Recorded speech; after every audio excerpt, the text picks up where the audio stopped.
So good morning and welcome to our event. As I'm sure some of you know, my name is Tattersall. I'm the founder of Digital Talent Co. and today's event facilitator. For those of you unfamiliar with myself and Digital Talent Co, we're a boutique digital recruitment agency connecting leading talent with growing Brisbane businesses. So I'm joined online today by Bernard and Helen, who you've just met. Bernard's a design thinking consultant and Helen's Storckmeijer, people and culture.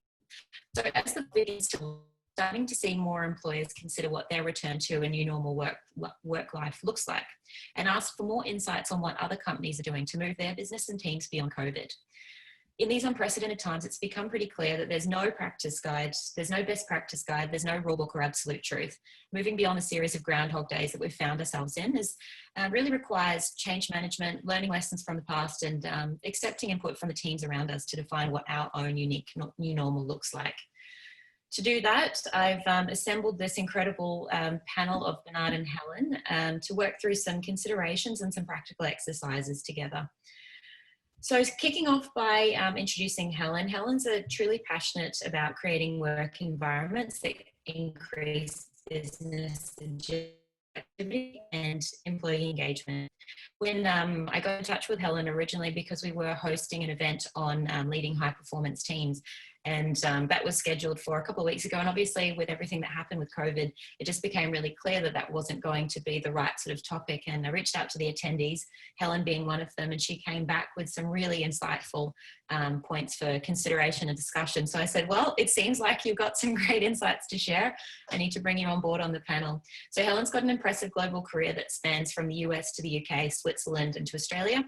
Her experience and exposure to developing HR strategies for a range of organisations is extensive.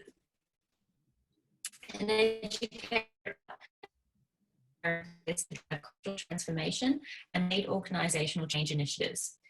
Devising solutions to address key factors impacting morale, optimise employee attraction, engagement, retention, and build a highly desirable work environment will all play a part in establishing a strategy post-COVID-19, and are some of the points that she'll be talking about today. And next up, I'd like to introduce Bernard Schokman. So Bernard and I have been connected for years, and he's, I guess Helen and I have both always kept an eye on his updates on LinkedIn. He's always got a lot of really, poignant points to share and really thought-provoking posts. He's a bit of a unicorn. He started his career as a full-stack software developer, and he spent his time as a technical business analyst before moving into a career of design, at the time with thanks to his rapid prototyping skills. He has since worked for some of the biggest brands in Australia, including Telstra, RMIT, Bullseye and more. Through the process of exploring personal passions and book writing, Bernard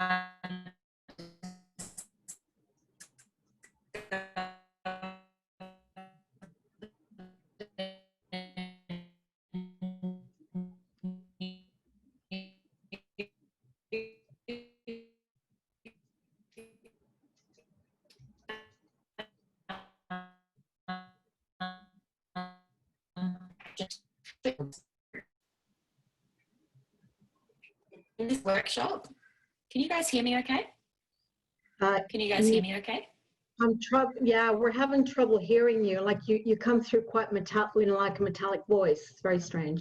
It's obviously the internet's overloaded or something. Yeah. Oh no. Well, I might pass over to Helen. Basically, in this workshop, we'll be hearing from Helen, hearing from Bernard, if I'm a bit tinny. And hopefully your internet's a little bit better, Helen and Bernard. But essentially, we'll hear from a few points of consideration from Helen. Next up, Bernard to go through some design thinking principles, and then wrap up with a bit of a Q&A exercise. So I'll pass over to Helen now. Thanks. Can you give me the next slide, Holly, please?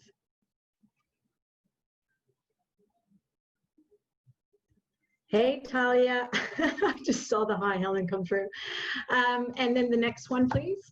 So as Holly said, we we don't have the answer to anything, by the way. We're no future tellers or anything. I think well, first of all, I'd like to thank all of you who've taken some time out of your day to come and join us here today. I'm really excited to very excited to see what, Bernard has in store for us. I think it's a very insightful exercise he's going to be doing with us, and hopefully something really tangible and practical for all of you to take away home and to work, either with your teams or, other employees, and maybe even sharing with your executives. So I know it sounds very cliched, but the only constant in life is change. And the reason why we start with that today is because, we're all looking at, oh my God, the future, what's the new normal? And, but we tend to forget that we can't control what's out there. What we can control is, our unique skill set. It's the things we do know how to do and the things we know how to do as well. So change management is that innate skill that all leaders and managers should really have, as well as us as employees. I mean, we exercise change every day, if you think about it, right? We go to work, we learn new things, we, get ourselves into situations that are, sometimes surprising, and yet we manage to, maneuver that situation. And that again in itself is change. So we manage change every day without realizing it. But again, it'll become even more apparent, as we go through this pandemic, but also post-COVID, how are we going to embrace whatever we face going forward? So, again, it'll be an innate ability that leaders and managers will have to have. And I've spoken to some leaders and managers who were a bit at a loss, actually, and they seem to see change as some extraordinary event they have to go to a course for, when actually it's something that they already do every day. So it's almost like we think of change as something out there when it's something that we already know how to do. And it makes us nervous, it makes us anxious. So people just lose their way sometimes. But again, I think it's also a leader's responsibility. There were some questions that came through to Holly earlier in terms of, what are the key aspects that employees and companies are going to have to look at. And I think leadership will be absolutely key, and it'll be very people driven. And those companies that really take that seriously and look at their leaders and help them embrace innovation and new ways of working. And really establish that trust is what's going to really help us embrace that new normal for us, because flexibility is here to stay, guys, and we'll look at that in a bit more detail in a minute. I also want to remind you that whatever I'm sharing with you today is actually doing you a favor. I've done a load of research, looked at Harvard Business Review, PwC white papers, KPMG, you name it, all the big four. They have a lot of, strategy papers out there, but also having spoken to a lot of employees, leaders, and managers, the positives and the negatives, and those who have been challenged by the situation and those who have really embraced it. So I'm bringing both sides of the coin to you today, and hopefully some tips as well in terms of what to consider. So creating more agile teams is going to be absolutely paramount. And luckily, Bernard is with us here today, and he's going to help us understand how we can do that, and really embracing, your employees' unique selves as well, because your team members are all going through different, mindsets at the moment. And as a leader, it's your responsibility to really understand how you can support them best to get the most productive team. So sometimes you have to slow down to speed up. And as contradictory as that might sound, it's almost like an oxymoron, isn't it? But really what it is, and this was a really interesting study that I read about, that the Harvard Business Review did in conjunction with the Economist Intelligence Unit. And they took 343 Fortune 500 companies and they researched those in depth. And they looked at the positives and the fast growing ones, high performing ones versus the not so much. And those that embraced initiatives to go faster, to try and gain that edge back, ended with lower sales, would you believe, but also lower operating profits. So, and to make sure they were on track. But you can imagine that a lot of companies who have lost all that ground because of the pandemic will go out there and start going, go, go, go, go, when actually what you should be doing is slowing down. And so this research study also showed that those that did slow down to speed up actually improved their bottom and top lines, top and bottom lines, by 40% higher sales and 52% higher operating profit over 3 years. Next slide, Holly. So imagine that. So let's dissect that a bit further. Holly, if I could have the next slide, that would be great.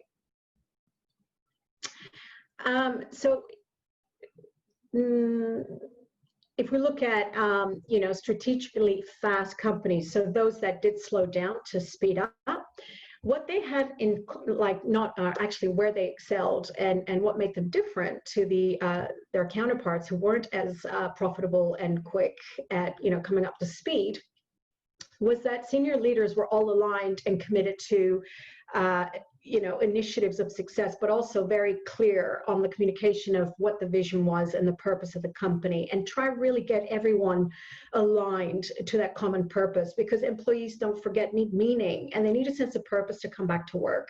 And I'll tell you some anecdotal stories that will, that will really address what I'm just trying to talk about right now. So team members sometimes, switch responsibilities. So I know that I had a great team, and some of my team members, the team I've worked with at Megaport are online right now. But I remember that, working together, I could have never achieved what I achieved at Megaport without my team. And it was really because sometimes, people would take things off my plate so I could go run more strategic initiatives. And it was really the effort of the team together that helped us, proceed much faster than had we done it alone, separately in silos. So Talia, thank you so much. She's on the line right now. So I'd like to shout out a special thank you to Talia and Mel if she's online. But anyway, so teams always review the work they're doing. So, this was something that really, I find it quite shocking actually, because a lot of companies do this, right? They start their project and they move on to the next one, and they forget that because they're in such a hurry, they don't really look at, hey, well, let's take a breather. Let's look back at what we did, what worked well, not so well, what are our biggest challenges, and what are we going to do differently? So I've got a really simple acronym for you to take away today, and that's GOLD. So GOLD is all about, what was the goal? G starting for what was our initial goal? What were our outcomes when we, whether it be a project or whatever goal you set yourself? What was the learning from that project and that goal? And based on the outcome and the feedback, what are we going to do differently? So with those lessons learned, you take that to the next project, so you don't make the same mistakes you made in the previous one. And companies keep on doing that. And not everyone, I'm just saying I have experienced that in a lot of companies where I worked. So, and so that's one thing. And then obviously the technologies, supporting technologies, you've got to have good platforms out there that help you speed up, not slow down. So for instance, there's a really amazing platform called Power Hub House Hub. And what they are is, and I'll speak about, having platforms that are holistic in their approach and that really cover all the different facets of a company. So all the way from, say, for example, for the employee life cycle, from doing the police criminal checks, even, I don't know whether this would be possible, but has this person had COVID in the past and things like that. And then it goes on to, recruitment and then onboarding, induction. Everything's done virtually and gets fed into, the HR system. And then, mandatory training, whether you get compliance training, and depending on the industry you're in. So mining might have very different compliance training to, say, for example, or, blue collar industries to the white collar industries, and also the type of company you are. So, and then obviously doing all the mandatory training, but, things like mental health training for managers should be mandatory. Like, how are you dealing with the mental health in your organization, things like that, but I'll speak to that in a minute. But again, really creating that space for employees to be innovative and be able to create new ideas and then make those tangible. And then again, as I said, having those management systems to help support your initiatives, not go against you. And every employee gets training, no matter how experienced they are.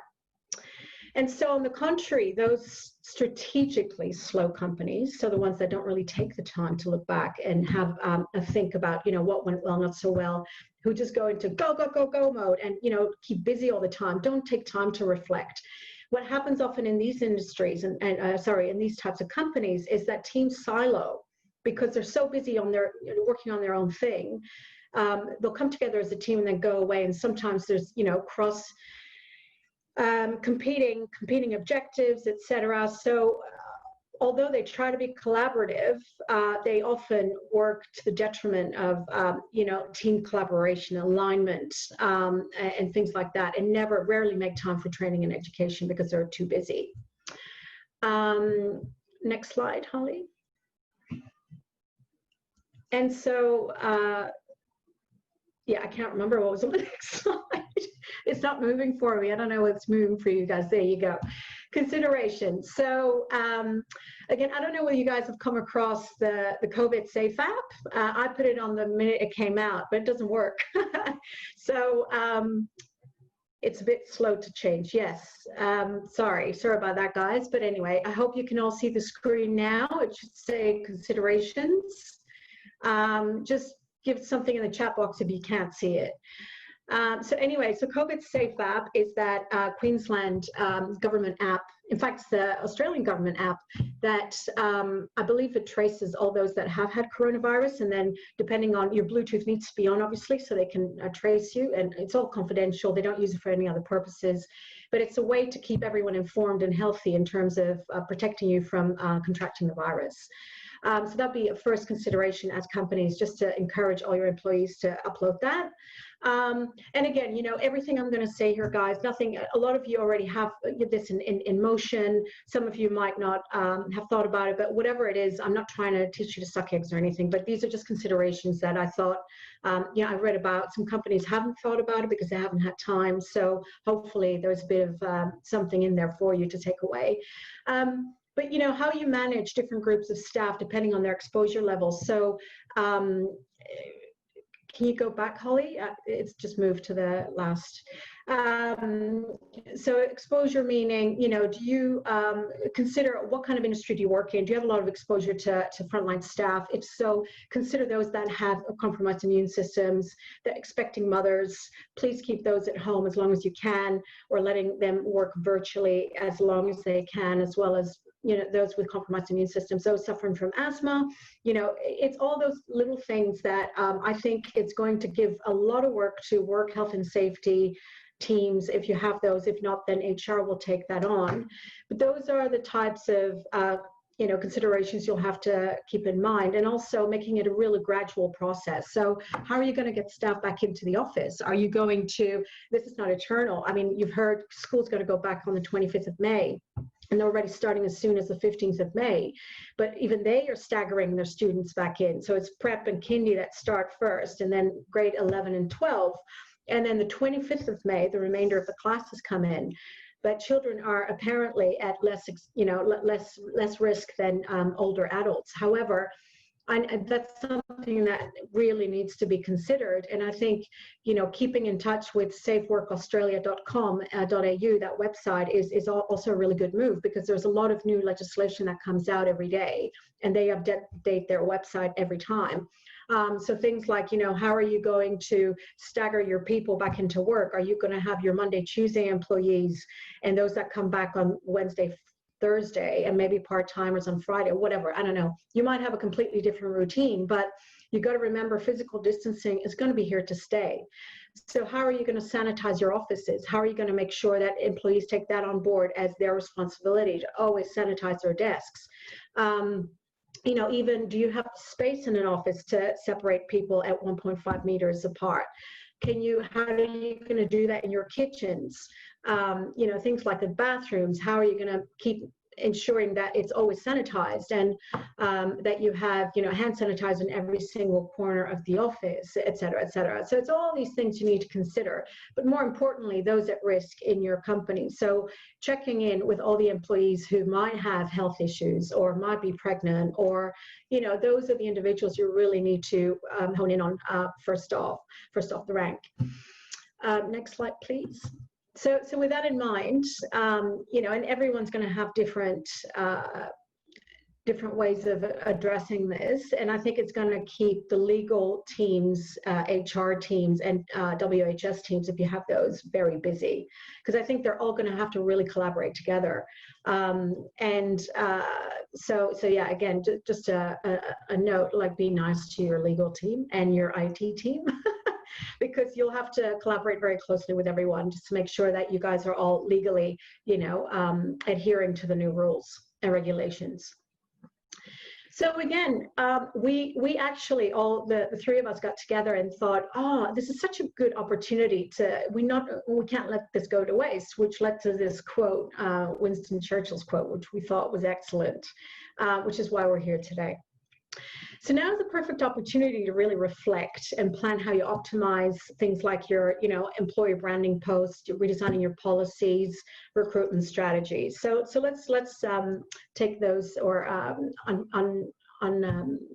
peel the onion, I was going to say, but now let's just look at those in more detail. So employer branding post-COVID is going to be so important. I've spoken to employees. I've got a couple of friends who've actually left their companies and they've gone to nothing. They literally were, they saw the true colors of their managers and they really didn't like what they saw. So all trust was lost. They were being micromanaged. And it was the end. And they saw some things the company did that they didn't agree with. So I think just for your, for your knowledge, I mean, a lot of candidates are going to be looking at what you've done during COVID. What good have you done for the community? How have you contributed? What have you offered extra? So I know that, Megaport's offered, free access to the cloud to the frontline companies. So but also, I know Superloop, Megaport's sister company, has done some great stuff like providing extra bandwidth to, the unemployed job seekers who need that bandwidth for homeschooling, etc. So it's all these acts of kindness and giving back to the community that candidates will absolutely remember, and they'll be looking for that as well. So don't be shy and use the social platforms to really, showcase that. Have employees talk about it, why they like working there, and how proud they are, working for certain companies because of what they've done during the pandemic. So don't underestimate that, because again, employees are going to look for values. They're going to look for, hey, do I really align to the values this company says it's exuding, and how does it display that? So, they'll do a lot more research than they might have in the past. So again, working with your marketing team to ensure that you're communicating this effectively. And there are lots of other companies. I know Work 180 is a great company that really, that embraces diversity in the workforce, but very much optimizes female professional-dominated industries through their job board. Getting them to help you with their employer branding and stuff like that. So there are so many different companies out there that can really help you promote your brand in a real positive light, so that candidates can really get revved up for applying for your vacancies. So also with what I just explained earlier, the things like flexibility is here to stay. How are your policies reflecting that, and have you updated those? Is there a policy that is more sort of tailored towards, pandemic moments of crisis, do's and don'ts? Because you've got to remember, policies are your guidelines. And with that, I'm going to talk about something a little more maybe not as happy, but I've got an acquaintance who's going through domestic violence at the moment at home, and she went to her employee handbook and couldn't find anything to support her in that arena. So I suggested she speak to the HR the HR director to really bring that to the fore, because that's something that I think is going to increase so much more, and it's going to be highlighted. I don't know whether you know the statistics, but Australia's domestic violence has increased by 33% in 6 weeks. That's crazy. In the United States, it's increased by 50%. These are percentages that cannot be ignored, and it's a company's responsibility to really look out for their staff. And this is men and women alike. It's not just women that are affected by domestic violence. Men are just as much victims of this as well. And so, which is why training, once again, comes in as something that should be mandatory. All employees should go through a mental health training, but also how to recognize the signs. I know that at Megaport, we used to run the employee, our EAP program. Actually, they came in to do workshops for managers separately, and then for employees as well. And I believe that this is still the case today, that they're still running these. But companies should make them mandatory. And again, having a platform, something like Powerhouse Hub, where you can streamline that through the company and make sure that it's a tick in the box. That everyone does mandatory training in terms of how to work from home safely, how to recognize mental health in the workplace, or stress, or if someone's going through a really difficult time, maybe they're being abused, or maybe they're going through divorce and they don't want to say anything. Divorce is going up threefold, apparently. It's things like that that will become much more apparent, and something HR needs to really look into as well, in terms of how can you best support your employees through these difficult times. because self-isolation is just the worst, as you can imagine, for those instances. And then onto something brighter, the recruitment strategies, what are you doing? So people, processes, systems, are you ready for a deluge? It's calm before the storm for a lot of companies because they put hiring freezes on. I was just speaking with a head of talent acquisition when I was walking my dog today. She's a friend of mine, and she works for a tech company as well. And she was telling me, I don't know how we're going to handle all the recruitment that, they've had huge attrition rates because the company's only focused on numbers, and some of the employees just saw, that they weren't really happy with the modus operandi of the company. Very male-dominated industry as well, may I add. And she said they had so much attrition, but also made redundancies. Now they're going to have to hire all those people back. And she said it really is calm before the storm. So, questions to ask: do you have the right platforms? Do you have the right software to help you out? Have you automated that process enough? What's your strategy going forward? Are you going to take temporary staff on? Is it going to be casual? Are you going to have permanent staff? Do you need permanent staff? Is it just a quick blip in your recruitment and then it'll die down again? Is it best to have contractors for a determined period of time? Anyway, so as we move on, Holly, next slide. I'll just speed this up. I just had the little very kind reminder that I'm very passionate about the subject, as you can see. But anyway, in the end, leadership is really what it's all about, because it all stems from the top as well. And, all those individuals on the line who work in HR, you guys are going to be facilitators and mediate this, in the as post-crisis. But leadership will absolutely have to be reviewed. Do you have the right leadership? Do you have the right traits? It's all about showing vulnerability, being empathic, showing that integrity, connecting, showing that clarity, but also taking that decisive action. Anyway, so these are the kinds of conditions that our leaders are going to have to enable their people and organizations to continue to adapt to. So with that, I'll just quickly wrap up and conclude. So really what we're looking at is a change. It's that mindset of growth and, mindset of having that mindset of curiosity, but really embracing change and becoming much more outcomes-based, because that's going to be underpinning that trust that you have to establish in your employees. Because guess what? Flexibility is here to stay. It's not going to go away, and you will get challenged on it by your employees. So how are you going to address that? Because that's going to be our new normal. Clear communication around your policies, about your vision, about everything we've just talked about, and having that continual check-in with your employees around the policies, because a lot of employees don't really look at employee handbooks, as you probably know. And training will be absolutely essential. So having the right platforms in place for you to establish that and embed that, and consulting with your employees, and co-design that with your employees through surveys, having continual check-ins with your employees. They have the answer a lot of times. They've got great ideas that you can implement. And well, as I said, it's embracing change and those leadership capabilities in our behaviors that are really going to define how well we succeed in the new normal. So with that, I'm really looking forward to hearing, Bernard's examples, and please everyone, muck in with him. And this is about you now and taking something tangible back to your workplace. So Bernard, over to you. Nice work. Thank you.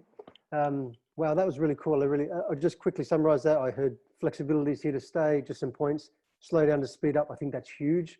I think that's something we're not doing as much. And I love that the data's there, 40%, what was it? 40% increased sales, 50% increase in operating profit. Well, wow, that's really cool. I've got more data, but I didn't want to bombard anyone. Yeah, no, that was great. That was great. And someone asked a question whether the slide deck will be provided post the webinar, and the answer is, of course, yes, it will. I love your need a purpose to come back to work. I think that's really big. I think employees, not only employees, but employers are going to look for what is the purpose of coming back to work, because I've been working remotely, okay, for now. So, what is there for me? And I think things like, just that person-to-person contact is huge, right? Having that in your day is big. I love your GOLD acronym, and that was goal, outcome, learning, do differently. I really like that. I'm bringing that into my design thinking workshops for sure. And the space for employees to be innovative. And this is where I sort of come in. I love that. We really do need to have space for employees to be innovative. And that's where collaboration happens. That's where we're talking about billboards. And this is my space. So awesome. Thank you so much. I will just share my slide deck now. Great stuff, Helen. Thank you very much. And thank you, Holly. I'm just about to share my slide deck now.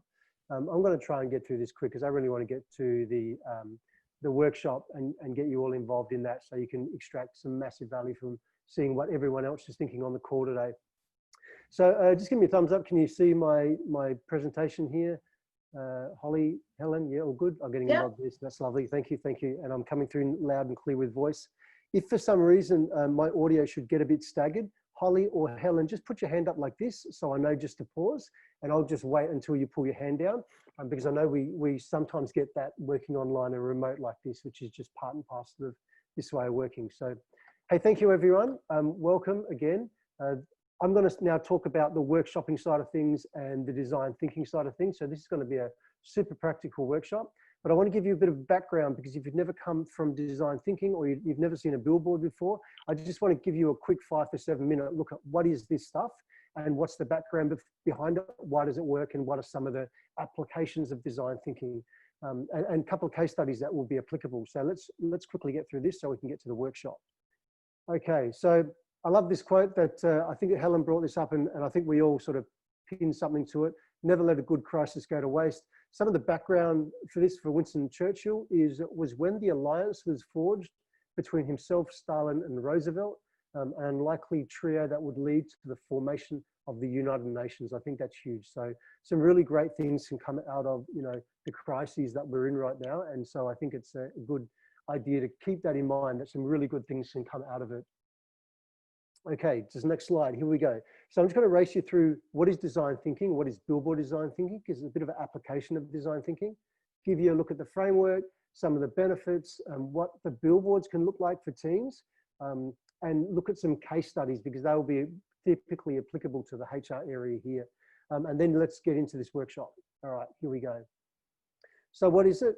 Billboard design thinking is an extension of your traditional design thinking. So the biggest difference between it is the way that billboard design thinking creates one continuous logical sequence of techniques that when executed well, create a compelling outcome the whole team is aligned to.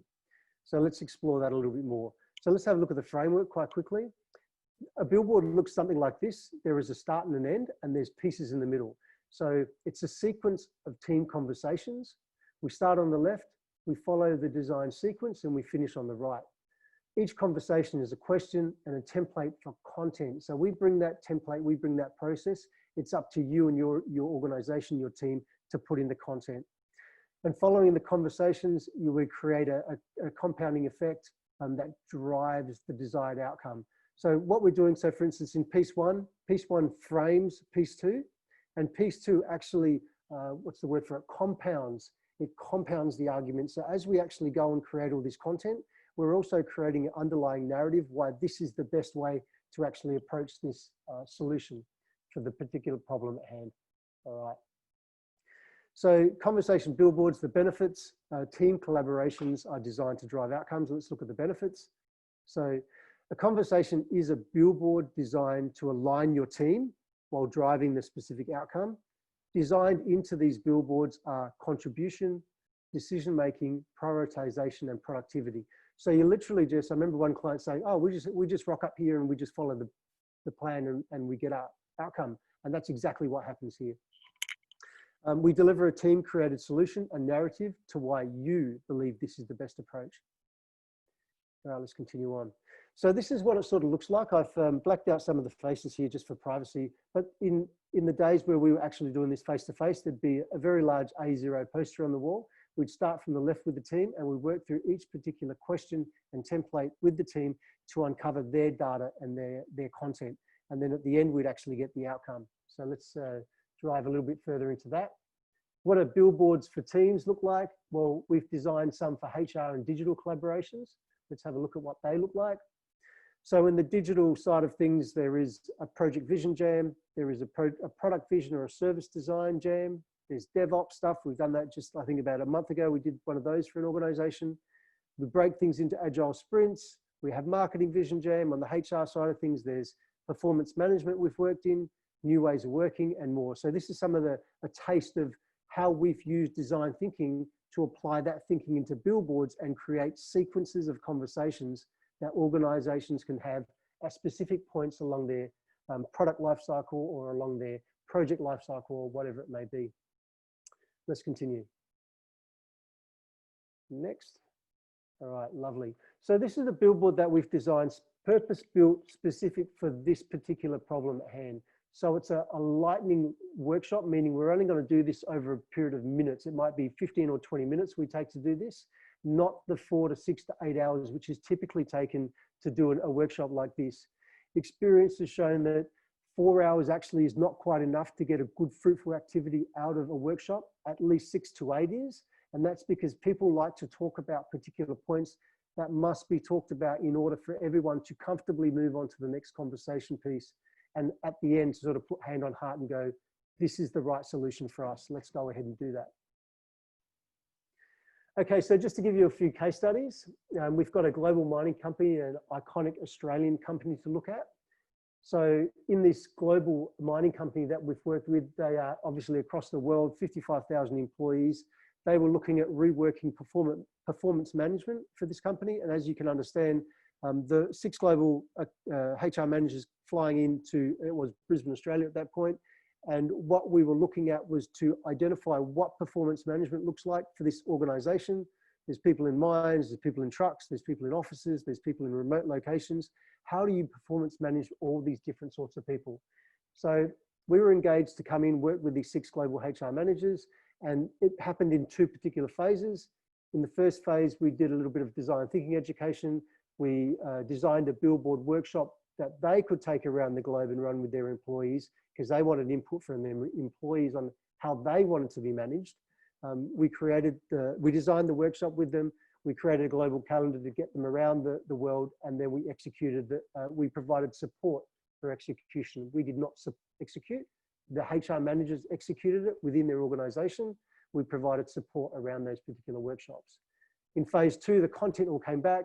It filled a very large room. You can imagine numerous workshops going on around the world, lots of content coming in. We themed up all that content. We looked at each theme on what that was about, identified the pros and cons for each of those themes, and then created what we called a marketplace within the company on in a large room, where each HR manager was in charge of each of these particular, we'll call them themes or strategies. And then they were showcasing that to the organization to get buy-in from the organization and get it understanding, I guess from a people's choice point of view, which themes or which strategies the people were interested in the organization taking in performance management. So that was a very interesting project to be on, and probably most applicable to the organization, the people we're talking to today here. Okay, the second one was around a case study for an iconic Australian retail company, 6,000 employees, looking at a new way of working. So they had recently sent all their HR team to design thinking courses, and they wanted to make their HR practices more human-centered.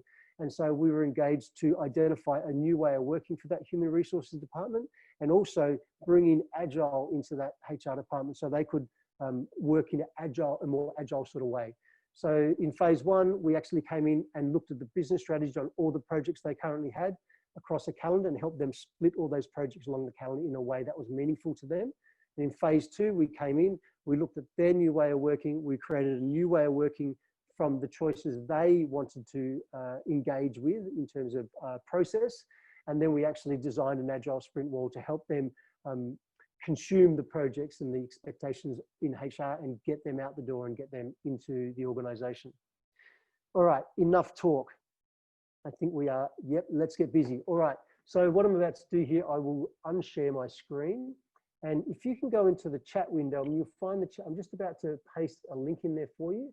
So if you can all go into the chat window, if you don't know where that is, if you go to the bottom of your Zoom screen, roughly in the center, you'll see a little call out with the word chat. If you click on that, in just a few moments, you'll see on the right-hand side of your screen now a new chat window appear. I'll make sure I'm actually sending this to all, not panelists, all, where is that? Panelists and attendees. All right, now just let me grab the link for you. Now what we've done here for you today is we've actually created a link in a workshop that we've created inside a Google slide deck. So what we're going to do here, let me just check that I've got the correct rights on here before we do this.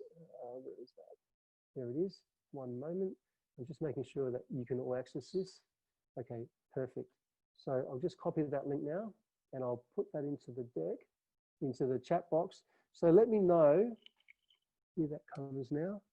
That looks good. Okay, so let me know if you can click on that link. What you'll find is you'll find a new window is spawned inside your, whether it's Safari or Chrome or whatever, Internet Explorer, whatever browser you're using, it should launch a new window, and you should see something like, and let me just share my screen so you can see what I'm looking at. I'm looking at this. So hopefully, and I'll just open up my chat window too, so I can see, there we go. If you can see what I'm seeing, just please jump into the chat window and say, yep, I can see it. Oh, this looks good. Okay, I've got it. Yes, yes, yes. Oh, lovely. All right, now, what we've done here, lots of yeses, lots of thumbs up. Awesome. Okay, now, we can all jump into this, and you'll notice at the top of this Google slide deck, you can actually see little icons there. Now, notice you're all anonymous. Okay, so the way we've set this up is that you're all anonymous, and nobody can really identify who's actually putting in the content. The reason why we did that is we wanted you all to have a massive benefit from seeing what other people within your HR group were actually putting in response to each of these questions. So what we'll do is I'll get you to, if you can zoom up to, I think 100% suits my screen quite well. So let me know what yours is too, whether 100% works quite well. And just scroll yourself to the left. You can either use your mouse to scroll left if you've got one of those mouses, or just grab the little horizontal scroll bar at the bottom and slide yourself to the left. Lovely. All right. So what we've got here is, this is a typical example of a billboard that we would typically do on site with an organization, and now we're doing it live with you. So what we've done here is you've actually gone and designed this board with just the basic tools that are provided inside of a slide, inside of Google Slides. So you see them right here. All these things that you see right now on the screen are shapes, or they're text boxes or whatever. And then we've pushed the majority of that into the background so that you can now go in, literally type into one of these Post-it notes, and I'll just type my name in there at the moment. And you can see, you can just literally go straight in there and type. So what I'm going to do now is I'm just going to quickly walk you through this billboard in under 60 seconds so you know where we're headed, and because we might not get this whole thing finished. So remember I said the billboards are followed left to right, and each billboard has a question and a template to follow. So you can see the very first question we're asking you here is, what are some of the COVID exit strategy issues that are top of mind for you right now? So what we're going to get you to do in a moment is to jump in there, not right now, to jump in there and just throw in what is the top of mind issue for you right now that you're contemplating when you're thinking COVID exit strategy. Let me just continue on. The next thing we're going to do is we're going to choose a top 5, and how we'll do that is with these little black dots above, and I'll show you that when we get to it. Then we're going to look at the personas. Make this a human-centered exercise. Make this a human-centered exercise, and let's start identifying who are the primary personas. I'll explain personas too when we get here if you don't know what that is. But we'll start to identify who are the people in this orbit, in this stakeholder map that we are focusing these issues on. We'll look at what strategies that we could potentially consider to create a desired outcome. And you can see the issue and the persona we will actually pull in for the previous questions to really make that very pointed on what we're actually doing and what strategies are being applied to what issue and what persona. And again, we'll apply a priority. Now, I think that we might get to about here in the workshop. So what we potentially do after that is we take each of these strategies and we try to map them out on a matrix. And the matrix is one where we either categorize things into this top right area here, which is, oops, I'm sorry, I just scrolled around, into the probably no-brainer area. So things will either be no-brainers, they'll be to the top right, they'll be big bets, they'll be unwise, or they'll be unnecessary. And you can see the scale of what we're scaling these on is low impact, low effort, high effort. And then the final few stages are, well, let's break these strategies into what we'll call tactics. So a tactic is a quick action plan that supports the overall strategy. And then we can prioritize those tactics for each particular strategy. So you see how we're starting to nut things out, collect content, scale it down, and make it very applicable for each strategy that we're applying. And then from here, we'll go Design Studio. And this is a really great way to turn the intangible into the tangible, where we actually start to visualize the solutions. And of course, the last step in this billboard process, which is to create tasks, estimate time, and give them due dates, so that post this workshop, you as a team have tasks that have deadlines on them to work towards to ensure that these get done. And what we generally do for organizations is we provide what we call just a little bit of support to hold these sort of Zoom meetings with the team to ensure, oh, look at you, you guys are getting in there already and jumping in, that's lovely. But we hold these stand-up sessions just to make sure that we've got a finger on the pulse and these things are actually happening in the organization, because it's half of the benefit to get these particular workshops done and successful, but we've got to get these into the organization. So I can see people are already typing in to this COVID exit strategies issue, question 1. The question being, what issues are top of mind when contemplating your COVID exit strategy? And you can see here quite clearly what people are thinking in the HR area. You know, what is top of mind for you right now? What's your biggest concern? What's your biggest issue? So I'll give you just a couple of minutes to type away and add, lovely, lovely, lovely. Add your suggestions, your issues into this. Excellent. I'm just going to read around a little bit. Engagement, dealing with more flexible working requests, health and safety processes in the office, lack of vision, going back to the old normal, online flexible work arrangement requests, focus too much on KPIs, not people, getting leadership on board to reestablish company goals. Excellent, excellent. Digital transformation, cultural transformation, risk management. Very good. Excellent.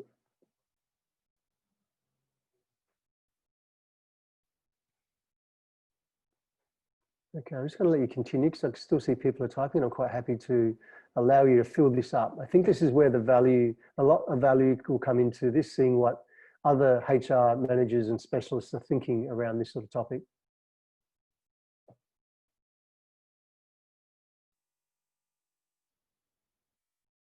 I'm just reading, just checking up on the chat box now.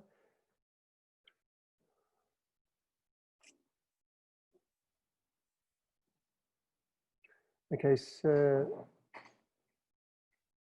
a quick example. So there's a question being asked, do I have a quick example that I can briefly talk through of each phase? So in phase, I'm assuming you're talking about each of these templates that that are in the billboard you're looking at? Yes. Yeah, okay, so you do this particular layout you're looking at the moment is a typical sort of layout when, and I've used this with literally every client, this sort of layout, because this is a way to collect a whole lot of content that's out there, but then scope it down. And this is what this particular technique and the one we're about to use very next, which is called dot voting, does really beautifully, because, you know, you'd all be, what's the word for it? You would all have experienced when there's been a lot of content, a lot of things to do on the table, and you have to decide, well, which ones do we actually do? Well, this is a really beautiful way to identify from everybody what are the key concerns, and then scope it down to, okay, well, based on all of these, which ones are the most important? So I can see that typing stopped now. So to answer that question, Helen, you do this sort of exercise, which is called affinity diagramming and dot voting. You do this with a lot of organizations, because this is a very base technique that allows you to collect content, scope it down, and then move on to the next, which is called, what do they call this? This is, it's the double diamond effect. I'm trying to, the words are escaping me at the moment, but. Yeah, but it doesn't matter, Bernard. I'm seeing there's, this is going to work beautifully, just because some themes are they're overriding themes here. So I think we'll be fine. All right. Now, the other thing that I allow participants to do is I allow people to put in the same thing with different wording, because wording carries energy, and energy has slightly different meaning when you're using different words. So I'm quite happy for anyone to put up the same thing in a different word. Now let's continue to move on here. So what we've got at the top here, hopefully you can see there are a bunch of dots up the top here, and it's just above this COVID exit strategy. So depending on how your Zoom as in the zooming in or out is on this particular document. You may or may not see them. But just above that black banner, you will see a bunch of dots. What I would like you to do is just grab one of those dots, and typically what you can do is just click on it, and then your mouse changes to sort of like a crosshair or that sort of looking thing, and then you can drag them on. So you've got one choice. So just for the purposes of this exercise and to keep it fast and easy, you've got one choice, and as in where you can cast your vote. So to cast a vote, pull a dot off of the top there and whoopsie, let it drop onto, yeah, lovely. Let it drop onto one of those post-it notes that you feel is the most important to you. And let's see from the, I think we've got somewhere between, anywhere between 16 and 20 people on right now. Let's see where we actually think the most concern. Okay, if you've done a little big, good one. Yeah, you can, your Command Z or your Control Z will actually undo anything that you've done on your particular copy of this. So you're not interfering with anybody else. So this is working quite nicely. Lovely, lovely. I'm just going to spread mine out a little bit so I can see a bit more of this. Here we go. All right. So if for whatever reason one of your dots goes a bit wobbly, just leave it there, just grab another one. It's no big deal.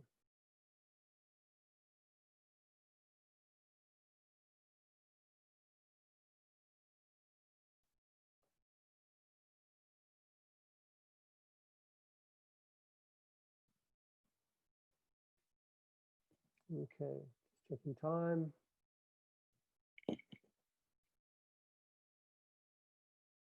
Very good. So you can see a bit of a scattering occurring right now. Now, what I would typically do is I'd probably, with this amount of people, allow you to have 3 votes, but just to keep it simple, I've just allowed 1. Now, what I would do next is I'm literally going to go and count all these votes, and you can see I'm just working down the bottom here right now. That particular note has got 2. I'll just, whoops, where am I? I'll just make sure I've got these in front so they don't drop behind. So they don't drop behind anything. I've got 2 here. Just move that to the front too, please. Lovely.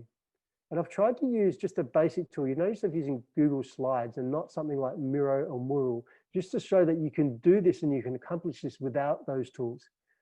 All right, here we go. So we've got 1. I'm not going to worry about the ones. I'm just going to go with anything that's got 2 or more, okay? So I'm just putting total counters here. There's 1 with 3 over there. This is exactly the process I'd go through too if I was live with you in your organization. But I'd actually be doing this on post-it notes right in front of you. You'd be there as well, just like that illustration that I presented early on. So 2, 2, and there we go. And that's roughly, there's only 1 more 2 left. Beautiful. So what I'm going to do is I'm going to move a bit over here. Obviously, number 3 had the most votes. So let's just grab that one. And I'm just going to copy it into our top 5 here. Let me get that a little bit smaller. That'll work. Cool. Okay, so getting leadership on board to re-establish company vision and goals was number 1. And then we've got a few 2s here. So I'm just not going to prioritize them in any particular order. I'm just going to paste them in here. Lovely. Dealing with flexible work requests. Yep, I think that's something that's come up before as well.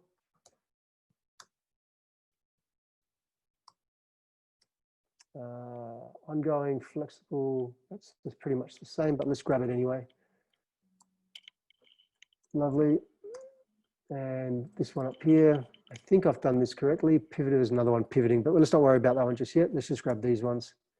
So the top 5 so far is getting leadership on board to re-establish company vision and goals. That sounds like a great first step. Second, in no order of 2nd, 3rd, 4th, or 5th, it's re-engagement in the vision and purpose of the organization. I think, Helen, you said something about that in your discussion earlier on. Dealing with more flexible work requests. Yeah. Yes, that's something that comes in quite, I think I've heard that from a number of people already. Ongoing flexible work arrangement requests, same thing or similar. Dealing with employees who were not on board during the crisis. Okay, interesting topics. All right, let's take the first one just to make this a very easy exercise, which is getting leadership on board to re-establish company goals. That looks like a great first step. Okay, so let's bring that up here. So based on that, to be human-centered or to be user-centered in this particular workshop that we're doing, who are those people that are primary to this conversation? So if we were to have a meeting or set up a workshop, something similar to this, who would those people that would need to come to the table be? And what I'll do is I'll just copy this a little bit, because I think there's going to be a few of them in the primary persona here. And you can see this is a typical, what we call a stakeholder map. And in the stakeholder map, what we're doing is we're just trying to identify who's primary to this discussion, who's sort of secondary, and who's really on the outskirts in the tertiary. So if you want to, participants now, if you want to just jump in there and you want to start naming a few people, and just like, not names, but roles, let's put roles in there. Who would those people be that are primary to this discussion that we really want to get on board to re-establish the company vision and goals? Who are they in the leadership team? Lovely, I love people are jumping in there already. Excellent. I'll let you go with that for a minute.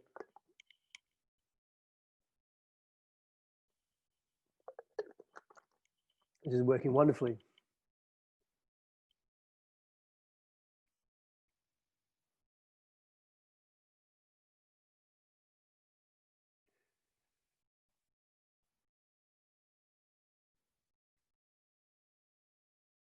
Right. Yep, that's who I thought too. CEO, exec team, leadership team, board, sounds fantastic. Primary people. All right. So what I'm going to do is that was great. Keep writing in there. I will actually start transferring some of this content across right now. Lovely. I'm just going to scroll my screen across a bit more. So we've got a few personas here. What I might do here, I'll just change things a little bit. Let me, yeah, good. Okay, let's do that. What I'm going to do is I'm actually going to remove, and this is something we do during workshops too. We might tweak things up or down depending on what actually happens in the workshop. Now, to make this very pointed and deliver high value for you, I want to cut out the rest of the issues that we're looking at and just focus on this, because I believe this is probably a good first step for a lot of organizations. So I'm going to bring these particular personas across to the next section. So board member, CEO, exec, just so that you've got context around, for this particular issue, whoops, come on. For this particular issue, who are our people, who are our team that we need to engage? And key decision, I got that one. I'll just wait for anonymous to type. Lovely, and I'll just, oops, sorry, just slid that out of the way. That was rude. Let's try again. 1, 2, 3. Click 3 clicks. No, try it again. Oh my golly, that's no good. Come on, gotcha. All right, that looks great. All right, lovely.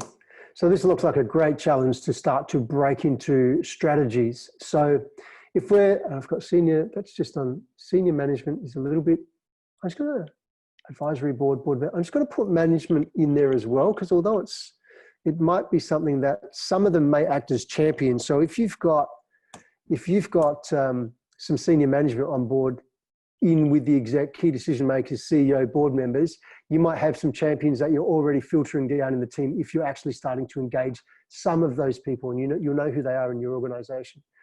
Okay, so let's talk strategies.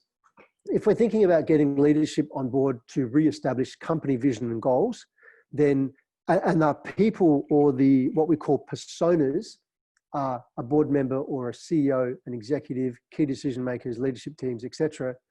What are the strategies that we could consider to create a desired outcome? And we haven't looked at the desired outcomes yet, just to keep this workshop quite lightning in I guess, taste. So what are the strategies we could employ to get them to the table, to get them to a meeting, to get them to a something where we could get them to talk about establishing company goals and vision, re-establish them. So I'll let you jump in there now and just type in, what do you think some of the strategies are?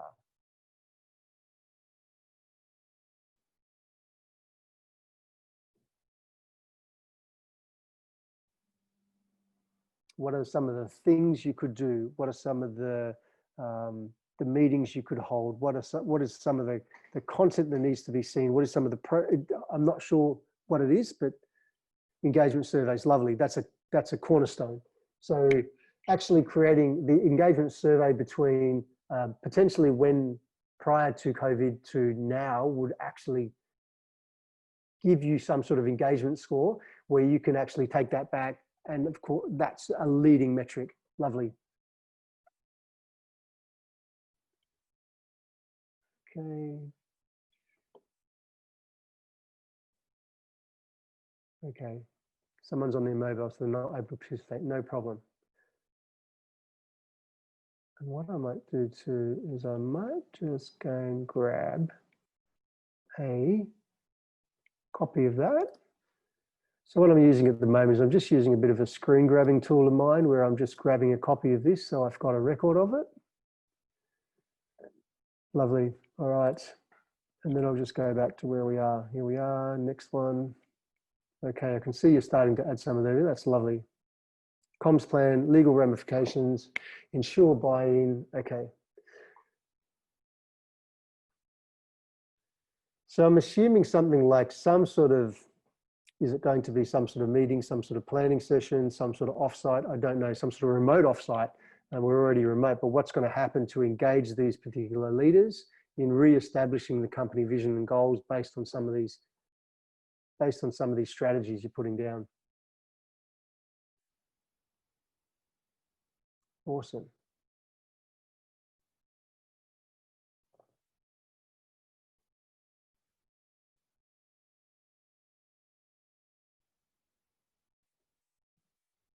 Okay, let's take a snapshot for this one too. Lovely. Oops. Give you a couple of minutes to write, type. Okay. All right. So set a proposed vision, strategic planning sessions, strategy versus budget, legal ramifications, ensure buy-in, remove red tape, engagement surveys, role clarity, black hat insight, comms plan, love it. Okay, great. All right.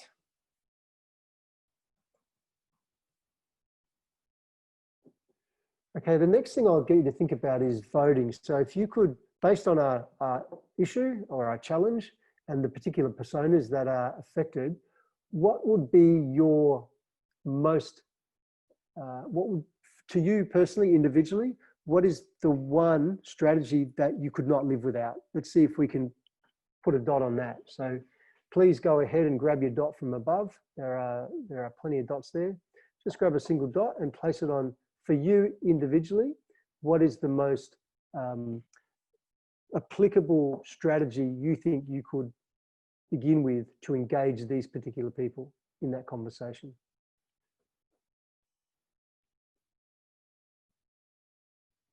Actually, there's a, no, we'll leave it at one. We'll leave it at one. I would like to give you two, but just for the purposes of this exercise, I'll just keep it at, I'd like to give you three, but just for the purposes of this exercise. And in the interest of speed, I just want to give you one. But you can see how this whole process works. It's about getting the information from you. It's just providing, we're just providing the process to follow. You're creating the content. You're telling each other what you think is the most important selections, and you're actually working together. And this is why collaboration, decision-making, prioritization, all this sort of stuff is built into this process. Okay, I can see the dots have slowed down a little bit. So how about we just go and start counting now? So I've got 4 there, and you can still, you're still welcome to cast your vote, and I will just update my numbers there. I'll just make sure everything's bring to the front. Lovely. So we've got 1, 2, 3, 4, 5. Engagement surveys are popular. Lovely. We've got a 3 over there. Okay. Lovely. 1. I'll just leave the ones alone for now. So engagement surveys was number 1. And if you can, if you want to jump in there, what's the metric we would measure in engagement surveys? What's, I know there's a lot, but just give me an example of one metric that we would measure inside an engagement survey that's meaningful.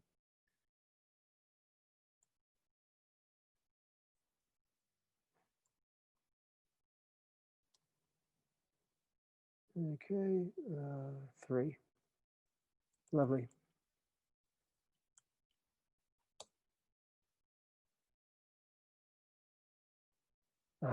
Interesting. Okay, metric. Would you recommend a framework at this company? That's huge. Okay, I really like that. Well done to whoever's put that in there. Okay, so we've done our vote. Here we are, we're moving along. We're having a conversation with each other and collaborating. Okay, and okay, I think is there a metric for define the why? I'll let you guys and girls determine whether there is something there or not, and then create comms plan for team members to buy in. All right, how are we going for time? 12:53, we are going okay here, lovely. Holly, are we still good for time? Do you want to give me a thumbs up? I think we are. Yeah, good one, okay, lovely. All right, let's keep going. So now we're moving into what we call the matrix. So what I'm going to do, I guess, is a strategy to use your engagement survey. So I guess the question I'm asking here is, find the why. I'll just put this here. Is as a strategy, what's the impact or the effort to do each of these? Because what we're trying to look at is we're trying to look at what's the low-hanging fruit. That's for one thing. That's what's in the top left, which is labeled probably a no-brainer. And then there's also this area on the right, which is probably a big bet. So the big bet area is where it's high effort, but it's high payoff as well, right? High impact. Where the area on the top left is high impact, but low effort. So we really want to start with things that are thank you for whoever put that engagement surveys over there. Lovely. And if you feel like they belong somewhere else, drag them somewhere else, okay? Or if you think they belong a little bit to the left, a little bit to, then you go and do this. We're doing what we call a silent organization here. So how easy is it? So we're really trying to look at what are the no-brainer strategies we can do, and what are the big bets, and you know, then we can actually start to break things down into, okay, if this is a big bet, do we really want to do it? Maybe it's got a big payoff, but hey, it's got big effort and we really want to do it. Okay, great, let's do it. But there's also things we can do in the short term, such as the engagement surveys and what you want to do around that. So we're just trying to align things into, you know, what's doable and where do we want to spend our time. Awesome, okay. Hey, we are speeding through this. This is fantastic. All right, I'll just put these here. So where we are right now, so if we were to take engagement surveys as being, you know, your number one strategy, a no-brainer, we can do this right now. So let's go and do this. Oops, my screen just scrolled automatically. All right, so let's put engagement surveys up here. We're moving along on this billboard and having a conversation and collaborating together. Hopefully, and I've rarely come across a team that, as we actually, typically what I'll do too when we're actually speaking is you'll all get to speak as well. So prior to moving on, I've sort of just automatically moved on from each of these conversation templates. But usually what I will do is I'll check in with you as a team. I'll go, hey, look, is engagement surveys the no-brainer? Is that the one we want to go with? And I'll really want to get agreement from all of you and bring you into alignment before we move on to the next template. Because what can typically happen is that somebody may not agree with it. And we really need to have that conversation, because that person, one, we need to air all that information and why they believe that it's not or it is. And we need to open a space where we can challenge them and we can sort of have a really good, rich, fruitful conversation about, tell us why you think that way, because you may have a piece of information that nobody else here knows about. And I've seen this happen time and time again in lots and lots of workshops where somebody holds a piece of information that nobody else even knows about. And then having those conversations brings that to light. And now we can have a really great conversation. And that pivots the whole trajectory of the workshop. And now we're actually doing something different because of that. The other thing that you haven't seen happen here is there's a very equal way of contributing. So although I've just said, hey, jump in, and that's how we do it in the Lightning workshop, in a real workshop, what happens is every single person in your team gets to contribute in sequence. So we work around in a round robin sort of sequence where everyone has to contribute, because that way we sort of can put a little bit of a lid on people that are extroverted and really want to contribute a lot of content, and their content's valuable as well.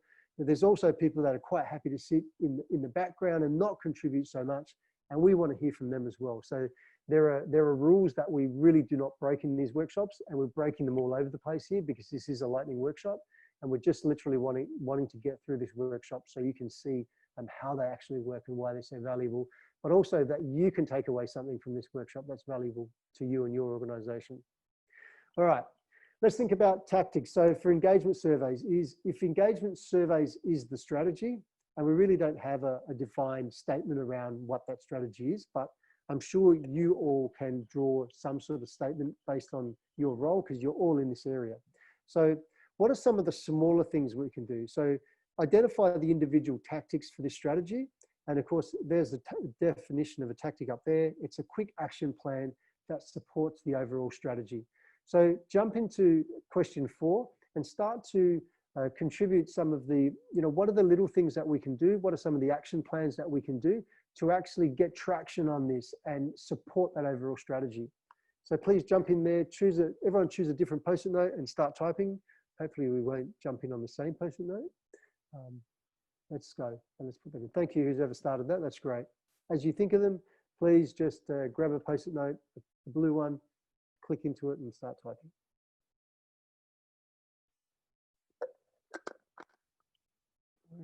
Okay, still going good for time. Okay, just want to.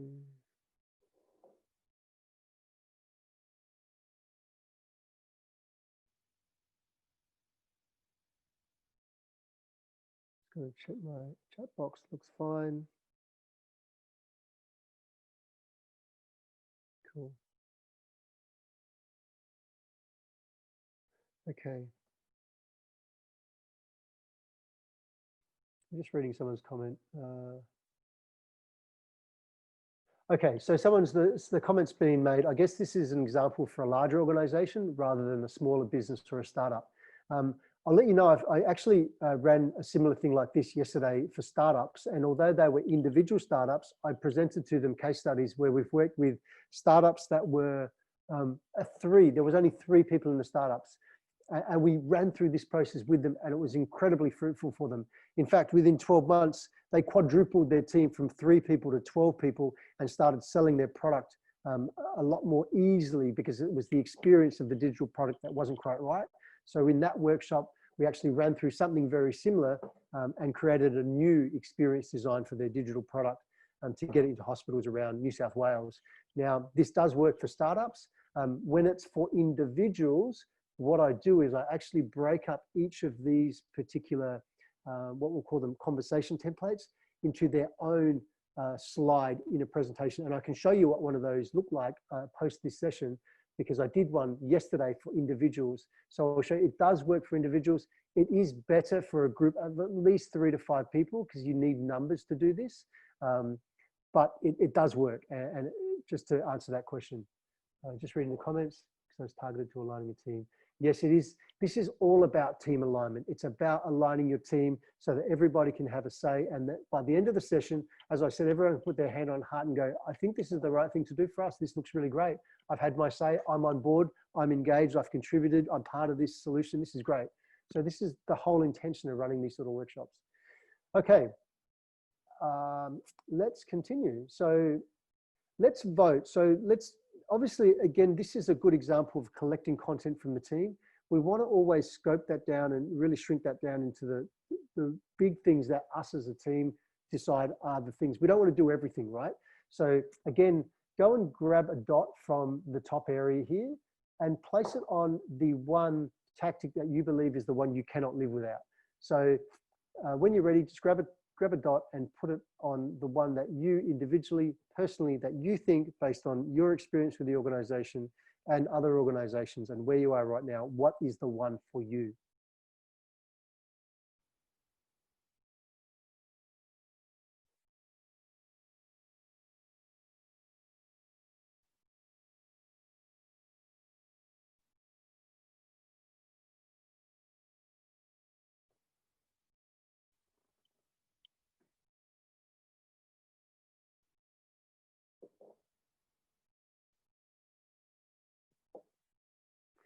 Just to let you know too, the size, we've done this way of working works whether you're in a size of an organization that's 3 or whether you're in the size of an organization that's larger. And what changes with larger groups? So take an example, a group of 60 people, what changes in the way that this is executed with a group of 60? Okay, it takes more time, of course, because everybody needs to be heard. And the other thing too is sometimes we need to separate people into groups. So we might have multiple boards running or we may just have to, depending on time, we have either multiple groups, we separate people into groups, into roles or whatever that might be, and run multiple group sessions and then weave that back into the middle at the right at the end. So, hey, wow, look how these scattering diagrams work. So they do work for large teams as well, and large teams with multiple different roles in them as well. Okay, this is great. Okay, so let me go and score these. I can see one, there's looks like 3 there. I'll just do that. So there's our 3. Let's move that out the way a bit. That looks like 4. Whoops, whoopsie. Let's move over. Touch the scroll bar. Okay, move it out here. And then we've got 2. Okay, beautiful. All right, so there we go. Let me 3, 4. So let's let me over here. I'll just duplicate that and that. So 2, 3, and 4. So this is number 4. Lovely. Copy that into number 1. And then we got 3, 4, 3, and 2. And I might put that one in there anyway because that got a vote. Let's do that. Let's do that. Okay. Boom, boom, and come down here. Let's do it. All right. Now, what this does for us is it provides us context into the next exercise. So as you can see, what it looks like is at every single conversation point, we're gathering a large quantity of data and then we're scoping it down into something that's manageable and important to the team. And then in the next template, we're doing exactly the same. In the next template, we're doing exactly the same. We're just doing different techniques sometimes, depending on what's required, what conversations are required for the task we're trying to create an outcome for. Okay, so here we are in what's called the design studio. Now, this is where why I said, this technique, I say, this is where the magic happens. And the reason why I say this is because it's the place where we turn the text into illustrations.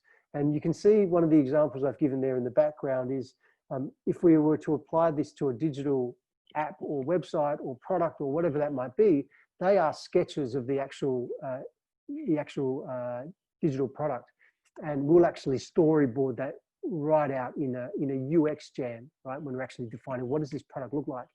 Here we're at the 10,000 foot view. So we're just trying to get, again, everyone aligned. So we won't be able to do this online here because it would require that you actually are sketching something. And would we have actually wanted to do this? You would have actually all needed a sheet of paper and we would have all needed you to be video online so you can actually show what it is you're sketching and explain it. But the whole idea here in a design studio is to use the context items we have on the left here. So establish what we are trying to achieve, be transparent with the feedback, ensure we act on the feedback received, keep the survey short and engaging. So we're using those 4 pieces of content to create context to some solution we're going to sketch. So this is where we start to really come together as a team, because the way the design studio works is we individually sketch the solution we see in our mind. And what happens then is then I get to showcase that to all of you, and you all get to showcase that to the entire team as well. Now, why that works really well is that I can only think of so much of the solution in my mind based on my experience and what I'm thinking of, et cetera, et cetera. But you will think of something different, and so will all the other people in the team. And what happens is everyone comes up with something slightly different and contributes some creativity into this design pool. And what we do is we get you to sketch once, so we actually start to see what everyone's thinking. But then on the second time we sketch, we get you to borrow really great ideas or things that you saw other people sketch and include them into your own sketch.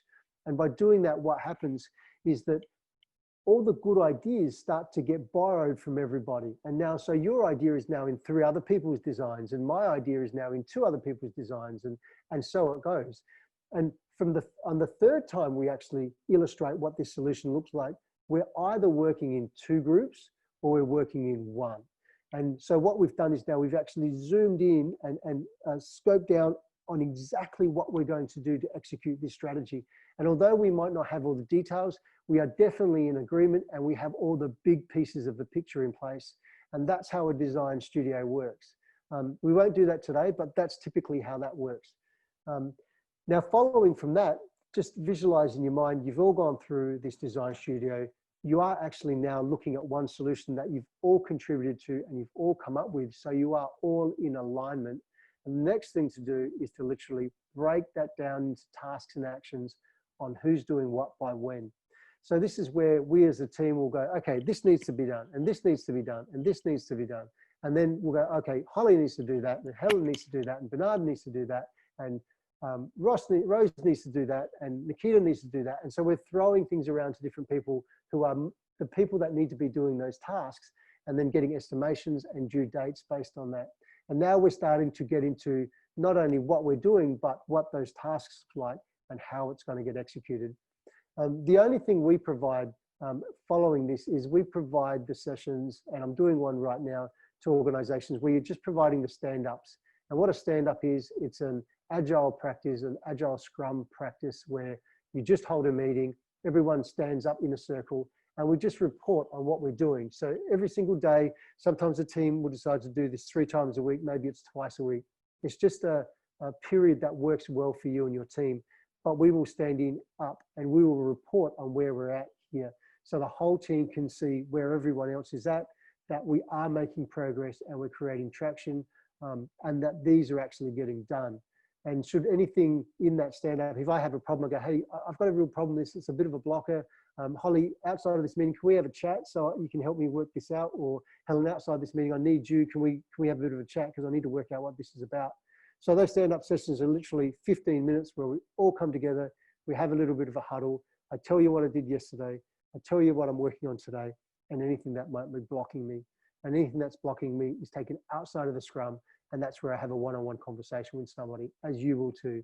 And that's literally it. So post this workshop, we've all got tasks to do. We understand what we're doing, we're all engaged, we're all signed up to it, we've all contributed to it, and we all know what we're doing and when we're supposed to be doing that. And that's literally how this works. That's what we call billboard design thinking. So I'm just going to pass that over because that's this session done, Holly.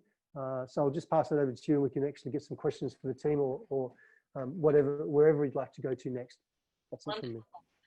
Thank you so much for running through that. So a couple of points to recap. We went through a bit of a diagram going through this lightning workshop billboard. So we started with the COVID exit strategy issue, so highlighting what the key issues were. And I love how democratic this is and getting everybody on the same page and making sure that everybody shares those same priorities. Going through to the issue-centered personas, so looking at who the key stakeholders are, agreeing on what strategies are involved, assess the strategy payoff and impact, through to tactics. The design studio, we come up with a strategy moving forward, and the tasks and actions. Is everybody having okay time hearing me? Excellent. So I guess, there's probably quite a few questions from the group that's here. We've had such amazing engagement. We were positive this exercise was going to work, but I think it's exceeding our expectations on how engaged everybody was. So thank you for all of your input. We did have a few questions prior to this particular event starting. So one of those questions was, what major consumer behaviour trends have emerged during the crisis and do you believe will persist in the aftermath? Very high level, I personally see that our approach to hygiene will be quite different. The use of antibacterial hand sanitizer, the use of face masks will probably continue. And I know one of my clients has a like a digital business card business where instead of passing over a physical business card, you just transmit your contact details through an online app. And, he's found that they're absolutely, overwhelmed by inquiry of people wanting to use their product beyond just this crisis. So that'll be a real, sort of growth boom for them. any other sort of ideas or sort of consumer behavior trends that you guys have seen or heard about, Bernard and Helen? Bernard, I think you had a couple, didn't you? Yeah. I noticed that the consumer trends were, of course, there was a big shift to online shopping, even for food. I think there was a big shift to people increasing their Netflix subscriptions and things like that. So because people are at home a lot and they don't want to go out, they're using a lot of the online tools that either enable them to shop or do their shopping or entertain them or whatever it might be. And I'll find this article too. I think there was a really great article about it that was showing the changes in, but that was what it was. There was a lot of this online ordering and food and communications and Zoom and stuff like that. Those cloud software tools had all sort of skyrocketed because they were now being heavily used, and you would have seen the updates come out even for Zoom, like frequently they were updating. So then you got rewriting of contracts for a lot of tech people with cloud things, and now they're not using certain software and they are. So there's a whole lot of that stuff going on that I've seen. Yeah, absolutely. Yeah. And some comments coming through as well. Online learning, personal development online. Sorry, Helen, what were you going to say? Well, I was going to say, you know, I'm a coach, and I'm obviously tuned into the coaching world. So they've got artificial intelligence now that is actually, you know, you've got robotic coaches. So you can just go online, upload an app, but it's got its real limitations. Where coaching, I think, is one of those things a lot of people would prefer, like a personal, you know, a human being at the other end, whether that be online or whatever. But I think coaching will take a different twist and turn, because I think, you know, I've spoken to quite a few people who've lost their way during this pandemic, and the self-isolation's really brought it back to them in terms of, God, you know, who am I, where am I going? Real existentialist moments for them, and questions.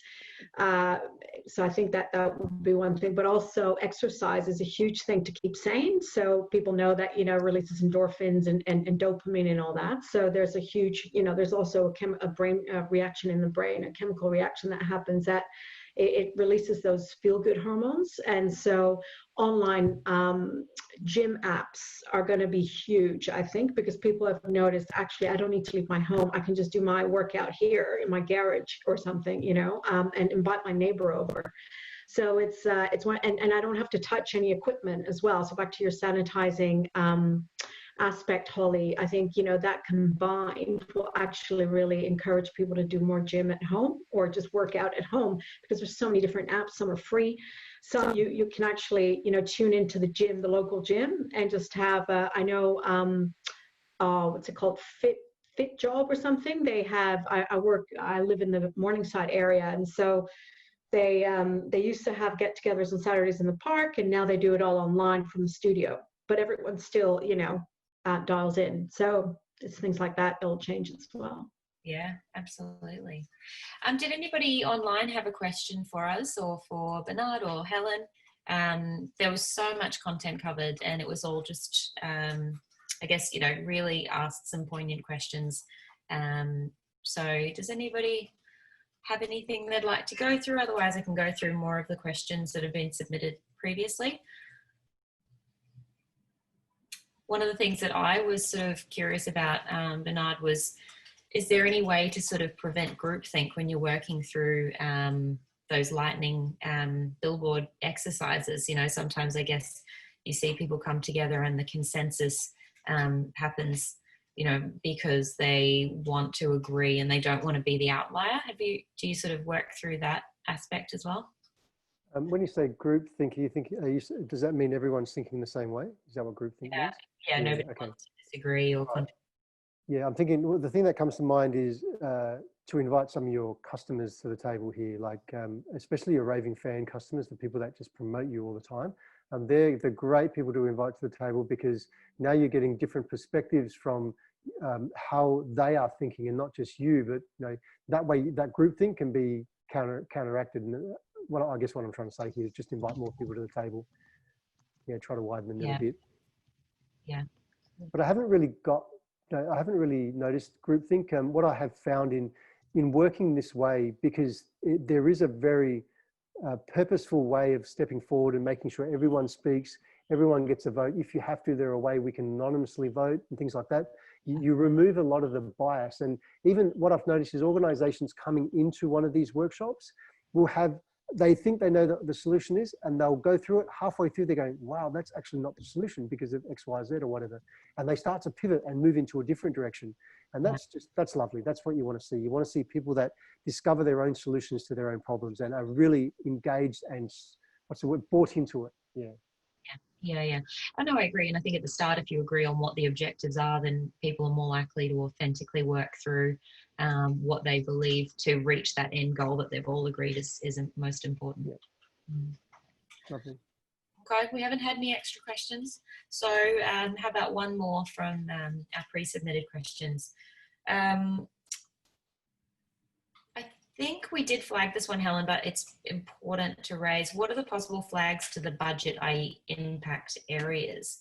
Do you feel comfortable speaking to that one? I guess, obviously it's going to be different for every company, but are there certain areas that you would sort of speak to on that one? I personally, I think, it's such a personal question because every company is different depending on the industry they're in, and it's very bespoke to them. I would say, the departments or teams that might form as a result of this are the post-COVID response teams, WHS, as I said earlier, work health and safety will be a bigger team. So I think from a budget allocation perspective, it'll be looking at workforce planning going forward and what kind of resources you'll need in the future to adopt, a more sort of proactive approach if a crisis hits you again. I do know that, budget allocation, and this may be an indirect answer to this, but a really good example of looking at budgets and whatnot is the Big Four back in the GFC in 2008. I was in London at the time, and it was very novel what they did, but Price Waterhouse was at the forefront of this thinking where so companies were making people redundant right, left and center. And you got to remember, I was in banking at the time, and all the banks had just like completely decimated their staff, and it was really sad. And again, people were offering to work for free and stuff like that. That's how desperate it got. But what did work really well was Price Waterhouse, or I think it was either that or KPMG, one of the two, decided, we're not going to make people redundant. We're going to actually get employees to collaborate. And they sent out a survey and they gave them options. They said, well, listen, this is our situation. Our revenues decreased by 30%. We have to either, Darren's telling me it was PwC. Thank you, Darren. So we have to, decrease. Well, we have to get better with the numbers, and so we're here asking for your help. Now, these are some of the options available. So it's either take a pay cut, take all your annual leave, take a leave of absence or a sabbatical, or just come back part-time. And so people all collaborate a bit, Bernard, like, it was that get everyone involved with the solution to the problem. And that's what PwC did in a survey. And I think they got 8,000 employees and everyone voted, I'll be happy to do all four. And so, because the last one was, an option of all four. And so what they ended up doing was people got a salary increase by 20%. There were people who took their annual leave. Some took an opportunity to take a sabbatical leave and do something completely different. Etc. So, but the beauty of that is that they used that again in this pandemic. So it was a lesson learned from the previous crisis that they were able to put into, practice again. And so immediately, PwC and Deloitte they had to make some people redundant in certain aspects of the business. However, everyone from the top down took a salary cut, starting with the partners who took a 20% cut, and subsequently down the line, depending on how busy they were.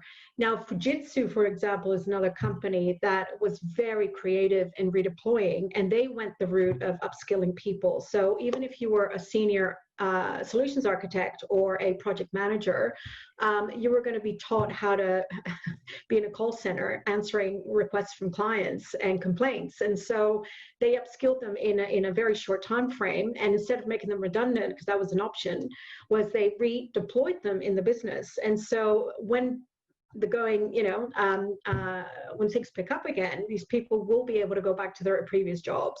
Again, saving the company a lot of money, in redundancy costs and whatnot. So you know what? It's, as I said, budgets are very personal to businesses. It's how they run them. It's how they look at them. Some people are forward thinking. Others go, well, this is, they set the strategy first and then the budget. Other companies do the budget first and then the strategy. I personally think you should set a strategy and then the budget, but companies go the whole time, so they have no time for that. Anyway, that's my little 2 cents. Yeah. Someone's asked a good question in the chat box. They've said, any tips for HR professionals to help transition the business to a new normal? That's a really good question. Thanks for that. Yeah, thank you.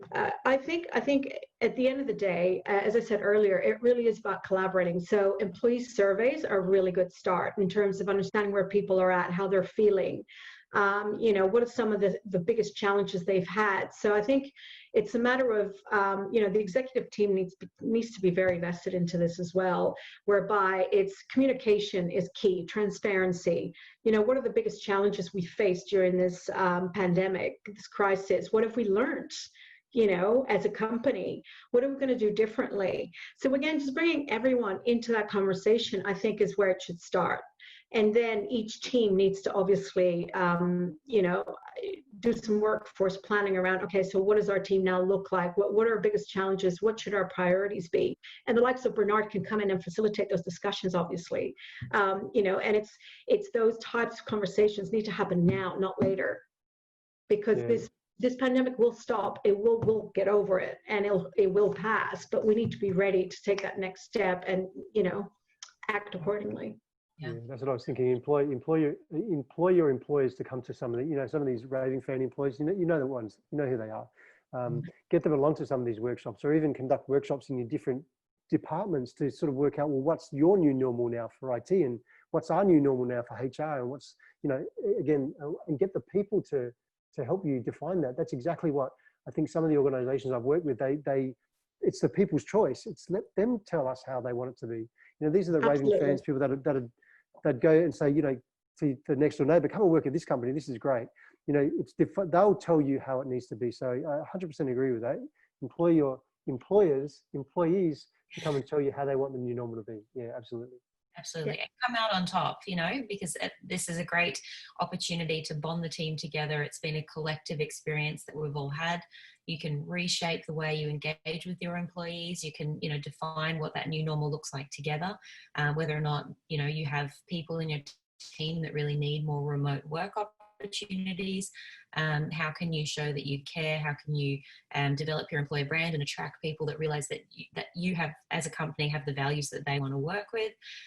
So it's definitely, we've all agreed here that this is a great opportunity to develop the company and the employer brand in so many ways.